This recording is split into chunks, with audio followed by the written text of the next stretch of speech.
Hapana ere ane namba mponere zisore gondo. Pane ma-artist akabuda offside nezuro. Masikati akanaka mhuri yeZimbabwe yezinonhau zitaura naSkimbo pasoro Gondo TV. Nhasi munhau dzedu dzakazibata nyaya dzakasiyana-siyana. Sekalaz uyu muimbi akabudisa vhidhiyo yake yeHosana yakapfeka zvinhu zveRoma zvisina kufadza ruzhinji rweRoma achiti mukomana uyu asaiza afanire kupfeka nhumbi dzedu. DJ chamuzvionere mega asi isusu tichingoti ati zvionerei mega. Maiziva zviri mberi kwatiri kuenda maifuka mamuchena mata mwari vari kukutana isiyai zviri mutendeuke pachine mukana tonamata Hosana tonamata Hosana. Passion Java uyu mukomana wekutsvaga mbiri nevhesevhese adzoka zvakare achijungana namambo Tuterere. Tichida musunzukire mega. Mambo Tuterere ivo ndovane chimuti pane zvasi kune vamwe vasingazvafariro zvavo tanzvafamba mushe December vachange vapera. Tichida musunzukire mega kafa richibomba Mambo Tuterere. Pana peace here paZimbabwe satikwa munamanya bata chikweso muti number 1 yotikwa winwa ukoku impanje anzi mambo webute uyu anzi mambo wechiko mambo bute something momuti akunda Japreza na Wingi na Enzo mangoma levo ziribwe na Fantan. Freeman uyu muimbi akarova ngaibake tazobata kuti akadzura papi ngebake yake pana basharo. Iyi song iri kuonekwa kunze vhebhe yavo vakazinge vaitora pasong yaBondi Lisa naBosakina inonzi iyo ndochimhanya. Tichaita mungotinzwira mega kuti zviri kufamba sei apa.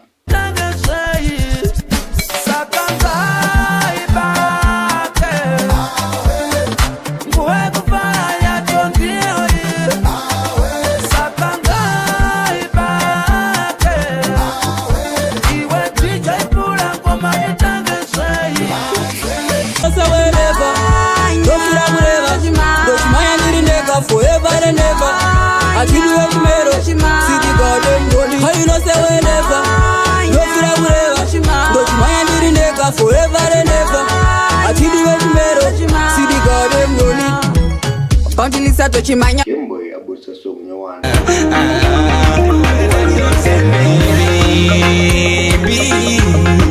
That you hear again now, but you know usiwa kuti nini ndadaiwe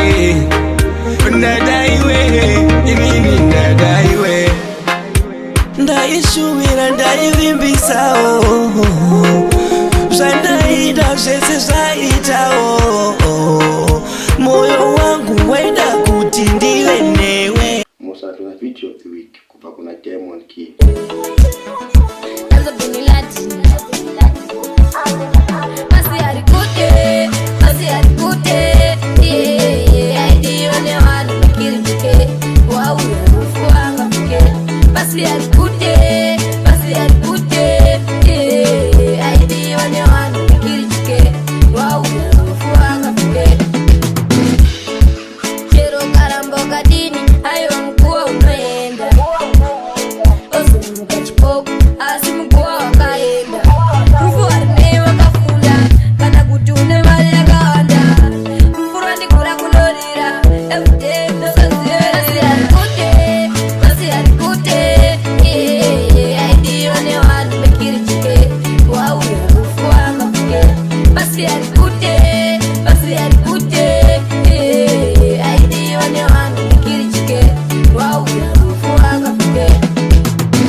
Hapana ere ane namba mponere zisore gondo.